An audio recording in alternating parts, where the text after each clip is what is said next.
British राज के दौरान हजारों लोगों को फांसी दी गई, लेकिन हमें गिने चुने 3-4 नाम याद हैं। और ऐसा नहीं था सिर्फ 1857 में ही यह हुआ।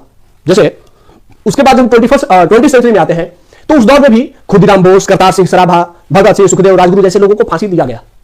ब्रिटिश सरकार ने फांसी देना जारी रखा। एक रिपोर्ट है, हालांकि यह ऑफिशियल रिपोर्ट नहीं है, अंदाजा लगाया गया है कि 1900 to 1930 around 300 plus people were hanged. 300 से अधिक लोगों को फांसी दी गई 1900 से 1939 के बीच में। लेकिन हम गिने चुने 4 लोगों को जानते हैं, खुदीराम बोस, सुभाष चंद्र बोस, खुदीराम बोस, भगत सिंह, सुखदेव और राजगुरु। जबकि 300 से अधिक लोग, जबकि प्रिंट मीडिया था, पूरे दुनिया भर की मीडिया यहां पर एक्टिव रहती थी, और तब भी ब्रिटिश सरकार ने हमारे 300-400 लोगों को फांसी दिया और हम उनमें से सिर्फ 4 लोगों को जानते हैं। बर्बरता की इंतहा सिर्फ यहीं तक नहीं थी। नाम भुलाने का एक और कारण भी था कि इनमें से बहुत सारे रेवोल्यूशनरीज को डिस्ट्रिक्ट जेल में फांसी दे दिया जाता था। जिन जिन को सेंट्रल जेल में फांसी दी गई उनके बारे में तो हम जानते हैं, 4-5 नाम हमें याद है, लेकिन देश भर के डिस्ट्रिक्ट जेल में हजारों लोगों को फांसी दे दी गई, उनका नाम हमारे लिस्ट से गायब रहा। जब क्विट इंडिया मूवमेंट शुरू हुआ तो उस दौर में, क्विट इंडिया मूवमेंट के दौर में लगभग 1942 से 1945 तक, यह वैसा दौर था जिस दौर में ब्रिटिश इंडिया के अगेंस्ट भारतीयों ने हर तरीके से लड़ाई लड़ी। आईएनए के सैनिकों ने लड़ाई लड़ी, हम उनका नाम भी नहीं जानते, हम सिर्फ उन्हीं का नाम जानते हैं जिन पर कि आईएनए का मुकदमा चला, सहगल, ढिल्लो और शाहनवाज खान। वो भी सिर्फ टेक्स्ट बुक में 2 लाइन का पढ़ना।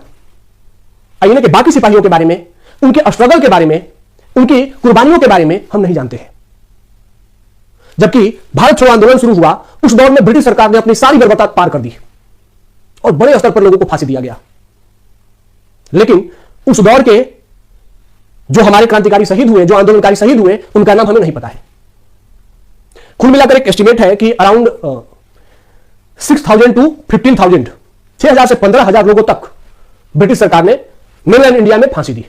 और अगर हम जनजातियों को और जो हमारा बॉर्डर एरिया है उसको भी शामिल कर ले तो यह नंबर बहुत ज्यादा हो जाता है। नॉर्थ वेस्ट फ्रंटियर प्रोविंस हो या फिर असम का रीजन हो, उन सबको अगर शामिल कर ले तो नंबर बहुत बड़ा है, लेकिन हम उनके बारे में बिल्कुल नहीं जानते हैं। अब सवाल यह उठता है कि अगर इतने अधिक लोग शहीद हुए तो हम उनका नाम क्यों नहीं जानते हैं?